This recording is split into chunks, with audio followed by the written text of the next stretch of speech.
背起来感觉会有点羞耻的包包们，盛装出席人模狗样，真牛皮啊！我最荒谬的包，风格最多的包包没有之一，人生职场包包。我已经在做牛马了，为什么还要为我的上班去买一个包包呢？对牛马的设计师，牛马作品。嗨，我是安娜，欢迎回到我的频道。今天呢，我们来聊包包。大家都应该听过包治百病吧？开心也买包包，不开心也买包包。好看的包包这么多，一直看，一直就想买。先等一下，我们真的不需要这么多的包包。今天呢，我就整理了5个用包场景，基本上可以涵盖我们所有要用包包的时候。跟着这个用包场景清单，就可以马上分辨出来自己哪些包包超实用，哪些包包呢先别买。我也会和大家来分享几款我最近超级爱用，也是大家询问率超高的小众包包们。或许大家之前没有听过他们的名字，但是每一款都是我精挑细选，而且其中有非常多款都是可以涵盖很多个用包场景，堪称非常实用 ，CP 值超高。另外在影片的最后呢，我也会和大家分享几个我挑选还有养护包包的小心得。那我们就马上开始吧。这集分享的包包呢，链接我都放在下方的资讯栏，大部分我都有要到的折扣码，如果你刚好需要的话，记得点看资讯栏的更多来查看详情。我把我们可能用到包包的场景，从使用频次的高到低排成了以下的5个。第一个呢就是职场上班，第2个呢就是日常休闲，第3个呢就是旅行度假，第4个大家可能没有想到就是重要场合，比如说你要去参加一些宴会啊、一些婚礼啊、一些毕业之后的同学的聚会啊，就这一类大家可能不是那么的日常，偶尔去一下，可是呢只要去到那里，大家都会盛装出席人模狗样一下的那种场景。第5个呢就是特殊功能，比如说你身份突然有了一些转变，当了爸爸或者妈妈，在这一段时间里面呢，你就需要有一个包来当做你的妈妈包或者爸爸包，或者是你突然有了一个特殊的身份，不论是这个身份是来自于你的职业需要，还是你突然有了一个不一样的爱好，比如你突然之间变成了一个户外人，你就会需要一些包包去附和这些特殊的场景。我盘点了过往人生的38年，大概率人类需要包包的场景就逃不出我上面说的这5个。那如果发现自己的包包不论哪个场景都没办法用的话，要怎么办？确实有一些包包会这样子，比如说前几年有流行过那个小废包，就那种非常废的小废包，这么点大一个，只能放下最多信用卡，有些连信用卡都放不下，只能放下口红，或者呢是跟风买了一些联名款、限量款。我也踩过这样的坑。节目的最后再和大家分享那些我现在背起来感觉会有点羞耻的包包们。那我们先来讲讲非常实用的包包们，每一天都可能会用到的包包们。第一个包包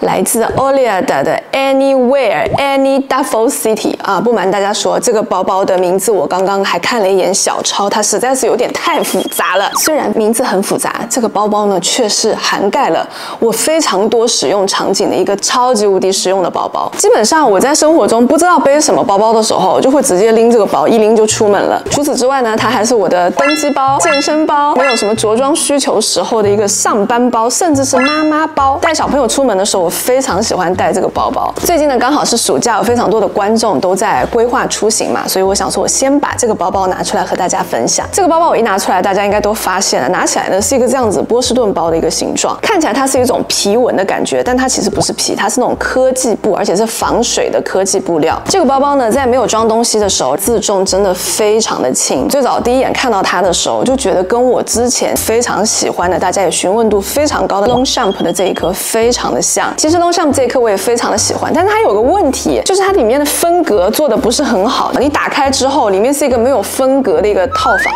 不是，它是通铺。再加上它整个袋子呢，就有点这样子软趴趴的，我需要自己去里面放一个分隔的内胆，把我整个包包里面的东西呢去把它分开来，这样我才会比较好找，整个包包看起来会比较挺拔一点。所以呢，我就一直在找一个包包，既可以满足我多场景使用包包的需求，又可以很有型，最好呢这个包包还可以带一些分隔。结果呢，我就遇到了这颗包包，这颗包包堪称是我遇过的分隔最多的包包，没有之一，目前为止没有之一啊。看它这个地方呢，就有一个小插袋。就可以随时去插一些你的手机啊、护照啊、证件啊，就这样随手一插它就进去了。然后呢，在这个小插袋下面还有一个这样子的防水的拉链层，里面也可以放一些比较重要的东西。里面呢就更加不得了了，它里面呢一打开之后呢，就有一个这样子带着弹力绳固定的一个大隔袋。除此之外呢，我自己非常喜欢的一个就是它这边有一个给笔记本电脑专用的一个隔层，然后上面还有一个非常贴心的一个贴布。你把电脑放进去之后呢，整个电脑待在里面，它不会撞来撞去，非常的安全。而且这个隔层是带着一层薄薄的海绵，所以整个电脑固定在里面呢，就非常的安心。所以呢，刚刚有讲嘛，在我工作没有着装要求的时候，我真的非常喜欢带这个包包，因为基本上我工作需要的东西全部都可以塞在这个里面。再来呢，它里面还有一个隔带，我也非常的喜欢，就是它在里面有一个这样子圆圆的一个小隔层，你可以拿来放你的水壶，或者放像我出门会带阳伞，就会放在这个地方，也可以固定的很好。它买来的时候，它是有带一个这样子的一个卡片的收纳包，如果是去出差，我可能会带一些名片，就放在这个隔层里面，然后这个地方呢就会塞一些信用卡或者会员卡。再来呢，这个地方还有一个拉链的隔层。我要说一个让我整个惊吓到、惊艳到的一个小巧思，就是在它背后的地方啊，有一个这样子的兜兜，对不对？看起来好像只是一个让你放东西的一个小口袋而已，但是它下面有一个隐形的拉链，你把它拉开之后，这里就变成一个连通的状态。它可以拿来干什么呢？就是你出门的时候，如果你带着行李箱，这个包包就可以直接卡在行李箱上，不容易掉下来，真的是超级方便，有没有？出差人士的福音。所以我说这个包包可以拿来当妈妈包，各位生过小朋友的人应该就都懂了吧？因为小朋友出门的时候，真的零零碎碎东西超级多，非常需要一个包包把这些东西分门别类的全部都去分好。因为如果没有分好呢，就非常容易这一堆东西全部都混在一起，临时要找一个什么嘴啊、消毒喷雾啊，就非常容易手忙脚乱。当然，如果没有小孩，出门东西要拿很多的那种人也是一样的。比如说我真的是任何时候出门东西都会非常非常的多，而且它还有一个特点，全家都很爱，就是它整一颗包都是防水的，不但是外面防水，它里面也是防水的。有些时候我们带保温杯出门，有一些保温杯呢就做的会比较坑人，锁起来之后你以为它锁紧了，结果它没有锁紧，走路走一半之后呢，咖啡洒的包里面全部都是。清干净1个月之后，整个包包还有咖啡的味道，这个包就不会，马上擦一擦它就可以干掉。而且这个包包外层的防水，它有强到什么样的程度呢？就最近不是夏天嘛，常常会有那种午后雷阵雨。前几天我们带小朋友出去玩，刚好就遇到午后雷阵雨，然后呢，我们就开始拎着这个包，然后带着小孩疯狂的跑。跑上车之后，包上有一些水，然后我就对着车门外面这样。它就全部都干了，要不是身上的衣服已经湿掉了，我真的以为刚刚那场雨是假的。而且就是打开一看，里面的东西都保存得非常的完好，完全没有被水沾到。而且我这个包因为真的是很多场景在用，所以在用的时候呢，也比较没有在管，就不是那种小心翼翼的会给它找一个位置把它供起来，就基本上就是哪里空我就这样直接这样丢着。它做的很好的一点呢，是它底部还给你镶了2块皮，所以你在放这个包放在地上的时候呢，这个包的本体是不会直接接触有些比较糙的地面，就会让你的包包的本体比较没有那么容易被磨损。你要不要讲一下那个红色的星星？哦，这个红色的星星啊，这个红色的星星是我当时买的时候是送的，但是它好像是一个单独要购买的配件，我不确定大家之后买它会不会也一样是送的。它的设计概念是一个指南针，我当时买的时候真的以为会送我一个指南针，就拿它是一个这样子的一个皮件，但我是觉得蛮好看的啦，因为黑黑的包上面加一个红色的这个星星，看起来就是我的包，就不会弄错。如果你不喜欢的话，它也可以直接把它拆下来。这个包包真的是一试成主顾，结果呢就又买了一个更大的版本，这个算是中号，然后这个是小号，其实还有一个比这个更大的版本，但是因为我觉得那个实在对我来讲真的有点太大了。本来比较期待的是这个包包在我2天1夜短旅行的时候可以带着它拿来当成一个行李包，日常背的话我觉得以我的身高来讲它有点太大了，不过陈老师背起来就刚刚好，还蛮好看的。刚刚有讲这个包包其实它的自重非常的轻嘛，所以我非常喜欢的一个用法呢，就是我出国旅行的时候直接把这个包全部都清空，然后把它压扁，它压完之后是扁扁的一个，我就把它放在行李箱里面，就这样空的带出国。然后呢，买了一大堆东西之后呢，直接把它展开，它就变成一个超级能装的一个行李袋。回来的时候呢，就会多一个收纳的行李包。如果是只是在台湾的国旅行程呢，我觉得这样子的行李包对我来说会比一个行李箱来讲更加自由一点点。这个大的包包的里面的隔层跟刚刚那个小号的是一模一样的，只是它里面这个放电脑的隔层就会更大一点，所以它可以放的电脑也会更加的大。像陈老师电脑是15寸的，放进去也是非常 OK 的一个状态。因为这2个包包呢，陈老师都是有使用权的，所以呢，我们就在后面定制了我们2个人名字的开头的字母放在这边。这个小的上面面也是有的。每次和朋友分享到就是包包上有自己的名字的时候呢，都会惊起一片羡慕的声音。一个呢是你出门的时候就不会拎错包，这上面有你的名字，就 no doubt 那肯定是你的包包。另外一个就是觉得上面有一个自己的小名字，感觉就很有仪式感。如果你和我们一样很失心疯，有好几个这个 Anywhere 系列的包包呢，它所有的这个名牌都是可以这样子对调的。它的这个名牌其实大小真的都是一样的，你可以抽出来自己随意换。但是我们两个人其实这两个包包的话，字母定制的是一样的。在我们拥有这个包包之后呢，品牌发现我们真的很爱这个包包，然后就送了他一个双肩包，所以他就拥有一个定制他自己名字的掉了，所以呢他就拥有了一个自己的名字。但他后来就发现说，哎，双肩包的这个名牌就会比较小一点，没有办法放到行李袋的这个名牌的位置上面。至于这个双肩包长什么样的，等一下再跟你们分享。这两个包包我拿在手里，大家可能就已经可以看出来，我和陈老师两个人使用的习惯上是有点不太一样的。陈老师呢，他非常喜欢这种比较简洁的，他喜欢斜背，所以呢，他把这边的这个手提的这个叫什么手把全部都拆掉了。如果你喜欢像陈老师那样斜背的话，你就可以像他一样，就是装上这个可以调节的这个背带，就可以这样斜背在身上。然后我呢，更加喜欢的是这样子直接拎着，所以我这边是有装这样子的手把，这个就是我在常用的手提的。它还会有这样子的一个肩带，如果有一些人他会喜欢短一点的那种肩背带的感觉，你就可以直接把它这样扣在这个上面，就可以单肩背。所以呢，如果最近大家要出行，刚好要挑选一些符合自己出行需求的包包，记得去挑选容量要够大的，整一个包体是耐用又轻便的，而且要记得背法越灵活越好，因为你不确定你出门在外，你整一个状态是怎样，手里有东西还是没有东西，行李是重还是轻。一个品质够好，然后又合用的旅行包包呢，可以帮忙我们在旅行中井然有序的收纳，还可以保持优雅的风度。刚刚有小小的剧透了一下，陈老师拥有一个名牌，对不对？名牌呢，就是来自于这一颗，也是来自于 Anywhere 系列，它整一个支线呢叫 Any Backpack， 就是一个后背包。因为 Olieda 发现我们真的非常爱他们的产品之后呢，就给陈老师寄了一个这样子的包包。为什么不给我再多寄个？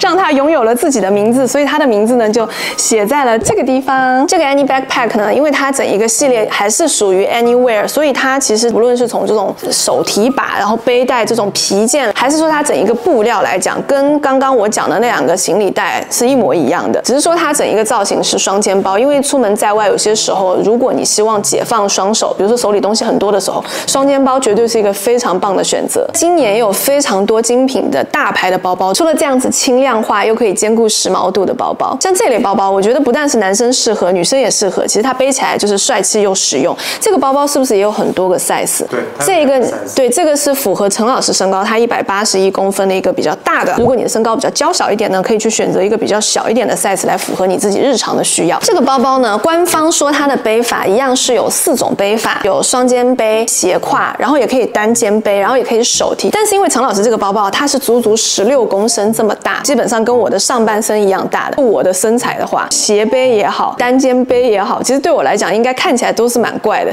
所以最好的一个办法还是以它的设计本质出发，因为它就是 Any Backpack， 就是一个双肩包的一个设计。正常背双肩包还是比较适合这个包包的本来的设计。它在旁边一样会有这样子的扣环的设计。如果你东西没有很多的话，直接扣下来就会是这样子方方的一个造型。如果你东西真的很多呢，你就把这个扣环把它解开，它上面呢就又会多出一个空间，让你可以装更多的东西。我刚刚说我出门东西都会带很多，我终于找到一个人比我更夸张，就是陈老师。陈老师每天出门呢都会未雨绸缪，带很多在我看来根本就没有用的东西。我就让他自己拍一个翻包的照片或者影片好了，大家有兴趣的话就去他的 IG 看。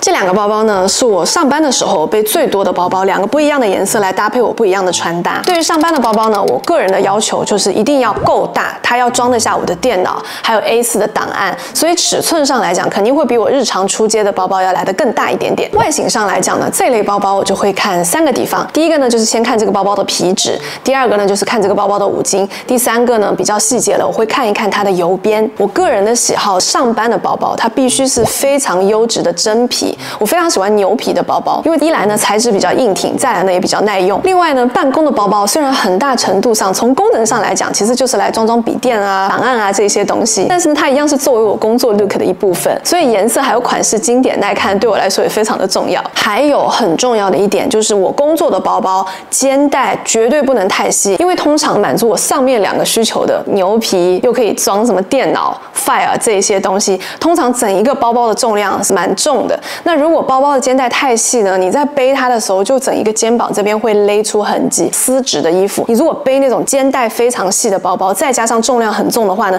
你那个包一拿下来之后，这一块会皱起来，非常的难看。大家不要看每天只是去上班这样一下子都觉得说我已经在做牛马了，为什么还要为我的上班去买一个包包呢？其实我觉得上班的包包还是蛮值得去买一个皮质上乘的，因为毕竟皮质的包包可以用的时长是绝对会比人造的皮质的包包要来得更久，因为人造的皮质包包可能久了你没有用，你会发现它可能会有一些脱皮的状况，但是皮质包包的话，如果你保存得当，它真的可以用非常的久。我觉得和一个包包一起成长，这个包包承载着你过去非常多的回忆，是一件非常浪漫的一件事情。长期下来呢，也更加符合经济效益。那这2个包包呢，就是都符合我刚刚说的上面的这些要求，尤其是这个 Oleda 的这个海浪包，满足了我对职场包包的所有的想象。我本来今天是想要下一个标题，就是我找到了人生职场包包。后来我想一想，不能下这个标题，因为人生还这么长。但是这个包包还是非常喜欢的一个包包，它外观看起来就是一个很正经的职场包包，有没有？打开之后呢，它和刚刚的行李袋一样，有一个非常贴心的 for 电脑的一个小夹层，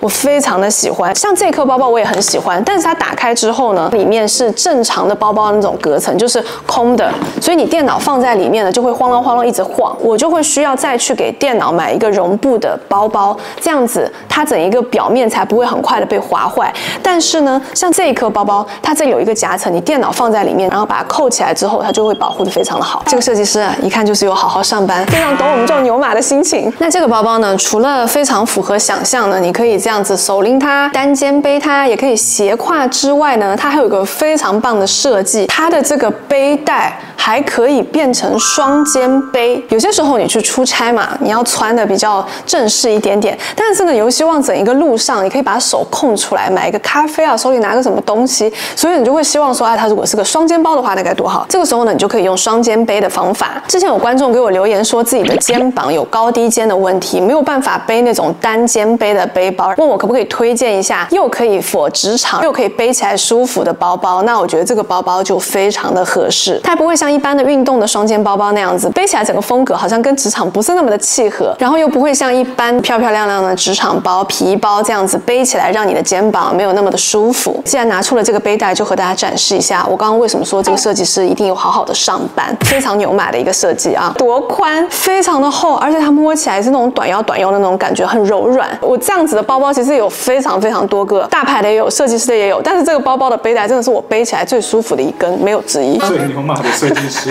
牛马作品。而且大家看一下，在这个后面，它还有一个这样子的一个套带，一样是可以扣在行李箱上的。所以，即便你没有在双肩背，你只是单肩背的情况下，你想要把这个包放在一个地方，让它乖一点，不要那么容易滚下来呢，你一样可以用这个套带把它套在你的行李架上。我真的是再次要感叹，这个设计师真的既会上班又会出差，非常懂大家的需求。这个包包它在底部一样是加了2片皮，这个也是我常用的，它就是正常的包包底上就是这样子，就没有特别加固的那种皮革。但是这个呢，底上就是加了2片皮，一个是你放起来之后它会更稳一点，漂漂亮亮的站在你的办公桌上；另外一个呢，就是你随便丢的时候，它也没有那么快容易磨坏。你为什么一直笑？设计师很懂得，就是牛马究竟会心疼，就是让它不要那么快坏掉。我刚刚这样讲下来，其实大家就应该有感受到，这个包包真的它在设计的时候，它是有在想的。它不是说只是做一个包包出来，然后圈一笔钱就好了。整一个包包从里到外，整一个感觉就让你觉得说这个包包非常懂你，非常疼你的那种感觉。而且如果你细看的话，它的整一个针脚，然后整一个油边都做得堪称完美。就在这个价位里面，我觉得真的是堪称完美。我特别去翻了一下他们的官网，据说每一颗包包都需要经历186道的工序，需要由经验丰富的匠人花费至少10个小时去完成。不但设计师很牛马，连工匠都很牛马。这个包包我记得我当时收到的时候，我打开那个盒子，一打开，闻起来是高级包包的味道。不知道你们有没有像我一样，打开一些皮具的时候都喜欢去吸一下那个味道？应该没有这么多人像你那么奇怪，每一次去逛那种包店都一直在那边要闻啊，因为劣质的皮跟好闻的皮闻起来真的是不一样，真的不一样。这个真的很好闻，你要闻一下吗？反正就是非常物超所值的一个包啦，我真的是很喜欢。大家应该也从我的字里行间有感觉到我的这个心情。你如果一定要让我鸡蛋里挑骨头，挑它一个毛病的话呢，它是单柄的，使用的时候一定要把这个包扣把它扣起来，手忙脚乱。没有关这个盖子的时候，它是会这样子有点散着的感觉。但是呢，像这个包它是2个柄的，你就可以直接不扣起来，就直接这样子用。既然拿出了这一颗包包，就来讲一讲这颗包包。这颗包包呢是来自 Teddy Blake 的一个叫 Gigi 的这么一个款。这2个包包比一比，从视觉上 size 好像是差不多大的啊，但是这个包包其实算是14寸还是15寸，然后这个包包是13寸。我拎起来的感觉是海浪包稍微会轻便那么一点点，不知道怎么做到的，看起来明明就比较大。这个包包呢，我塞我的14寸的电脑是非常非常刚好的，就多1公分都塞不下去的那种程度。可是它也是可以塞啦，所以我其实平时上班也一样会背这个包包。跟大家讲一个有趣的小故事，就是我拥有这个包包之后呢，陈老师也非常喜欢这个包包，但是因为他的电脑是15寸的，他怎么塞都塞不下，就像 Cinderella 的姐姐们没有办法穿得下 Cinderella 的水晶鞋一样，所以呢 Cinderella 姐姐就去买了一双更大的水晶鞋，给你们小小看一眼。这是陈老师的包包，这是他15寸的，然后这是我的13寸的。这个包包就是刚好可以装得下他15寸的电脑，非要跟我凑情侣。那个15寸啊，我拎真的就太大了，就是有一种小孩拎大人包的那种感觉。但是高个子的女生，我觉得170公分以上的女生或者男生，如果你们也想要尝试一下这样子的皮包的话，我觉得15寸的大小就真的还蛮合适的。那这一颗 Gigi 呢，当时我被吸引的点就是因为它整一个内里是红色的，你们这样看得出来吗？外面呢是黑色的，非常经典的一个黑红色的一个配色。它目前为止，据说它所有的包包都是坚持在意大利，由意大利资深工匠在当地制造的，用的呢也是意大利顶级皮革工坊的真皮，而且它很难能可贵的，它内里都是真皮处理的这个鸡皮，这个摸起来绒它不是布。大部分的包包其实内里基本上就是用一些布啊这样子去处理。牛皮啊，对，牛皮处理的鸡皮。他说真皮。真牛皮啊。它一样是有附一个背带的，但因为我平时没有在背背带，所以我就拿陈老师这个来展示一下，你一样可以这样子单肩背或者斜挎。这个包包呢，就是我日常休闲非常常背的一个包包了，大家在 IG 里应该也看到过我 po 非常多次了。来自于 Stand Oil 的 Mushy Bag， 它算是一个很经济的一个包包，因为和前面的包包比起来，它的价格算是非常的便宜。当然了，那材料的部分呢，它就是人造的了。整一个包包呢，它摸起来是那种仿鸡皮的感觉。但如果你实际上手摸过真皮处理的鸡皮的话，你会觉得摸起来这个感觉差异还是蛮大的。但是你看起来视觉上它是一个磨砂的触感，摸起来依然是非常的好的，就很柔软的感觉，你也不会觉得它有非常明显的一个廉价感。不过刚刚有和大家分享过，像这样子人造材料的包包，在使用年限上都是保存得当的情况下，就一定不会有真皮的包包可以保存那么久，使用那么久，耐用性上会稍微差一点点。这个包包的侧面呢，也是带了这样子的扣子，如果你东西很多的话，一样可以把这个扣子解开，那这个包包就可以装更多的东西。这个包包打开之后呢，它在分隔上也是算不攻不过啦，几乎所有的包包你打开之后都是这样子，就是一个大的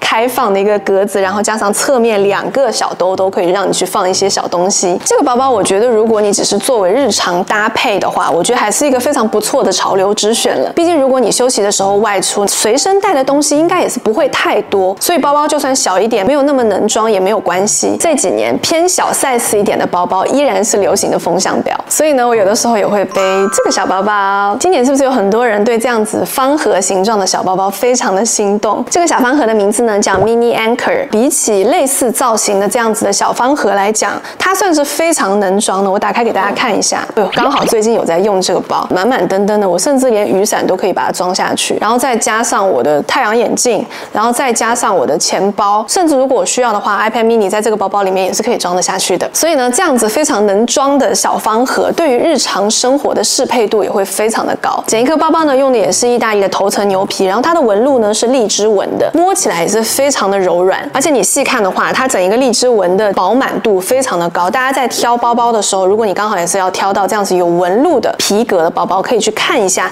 这个皮革上面的纹路，它是不是颗粒饱满。颗粒饱满的包包，在你背起来的时候，会更加显得整一个包包是有型的、有质感的。这个包包呢，我正常在使用的时候就是这样的单肩背，或者我就直接手提。但其实它是有附2根这样子的肩带，所以这个包包一样是可以双肩背的。这颗包包有非常多的颜色，如果呢你刚好希望在造型上尝试一些不一样的颜色，想要挑战一下不一样的风格，我觉得在包包上面做一些不一样的小心机是一个蛮棒的选择，既不会太突兀，也可以让自己休闲造型更加的有活力。像这个包包，我偶尔也会带去一些比较重要的场合。这几年其实有非常多的品牌都有推出这样子的小小的，我们称之为派对包，有一些设计让你真的觉得非常的有趣，非常充满着童趣还有玩心。你可以看到非常多的亮片啊、羽毛啊，还有一些小水钻啊，你背在身上呢，会让整一身正式的服装呢看起来又有趣味又有亮点。但是这一类场合，其实我们普通人去参加的频次并不会这么的多，所以以我的喜好来讲，我就更加希望这个包包呢，它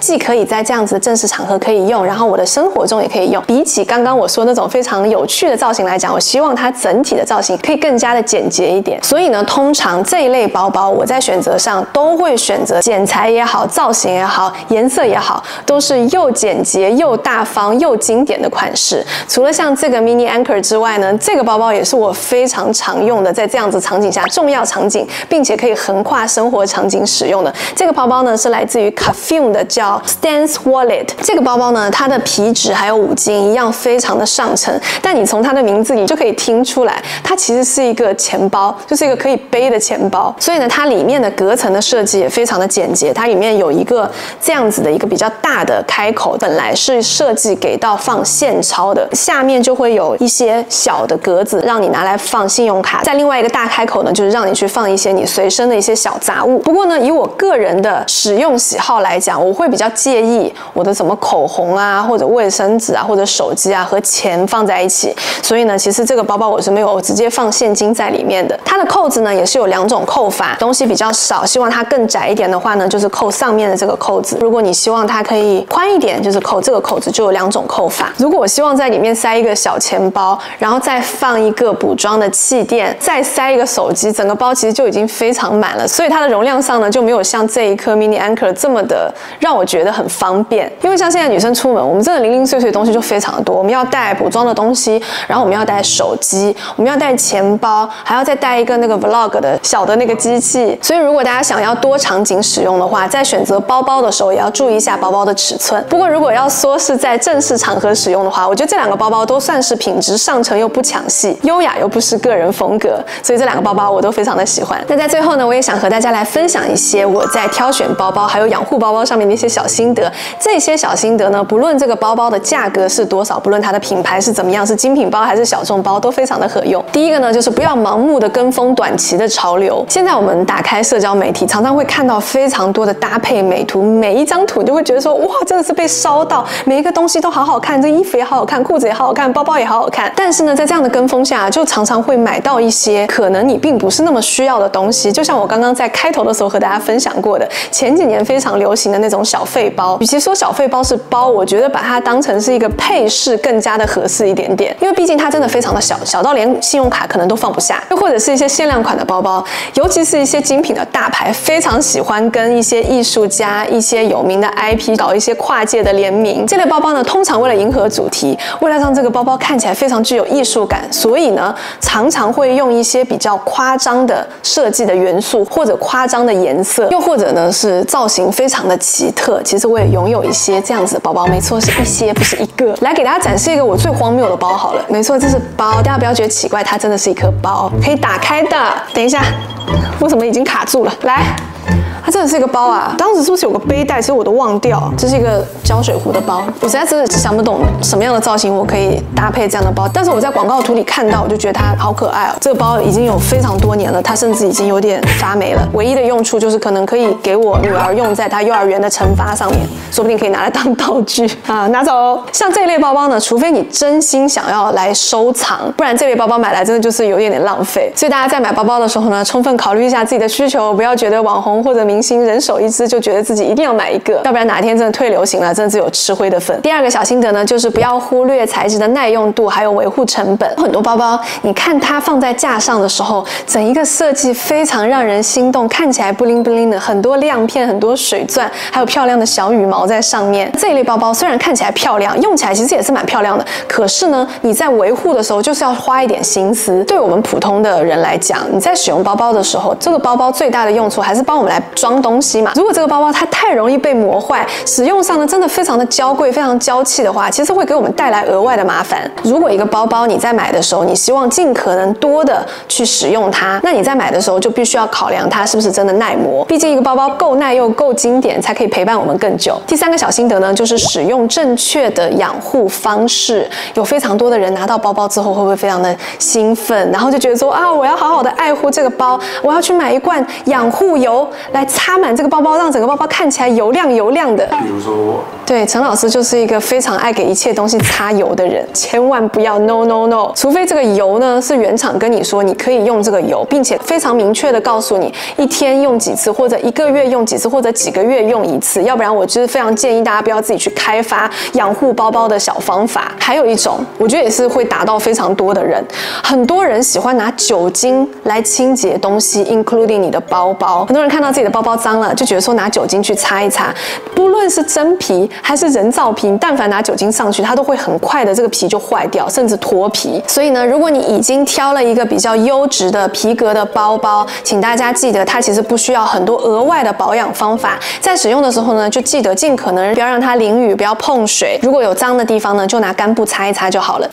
好啦，今天这一集呢，和大家分享的5个用包场景，还有我在不同场景下使用的包包们，每一个都是我精挑细选和你们分享的。也欢迎大家在留言区和我分享，你目前最常用、最喜欢的包包是哪一个？那我这次分享的包包的链接呢，也都放在下面的资讯栏了。如果有一些折扣码会有更新，我也全部都会更新上去，记得点开更多来查看详情。如果你喜欢今天的影片，记得点赞分享，也别忘了订阅我的频道。我是安娜，每周4我都会在这里，下周4我们再见啦，拜拜。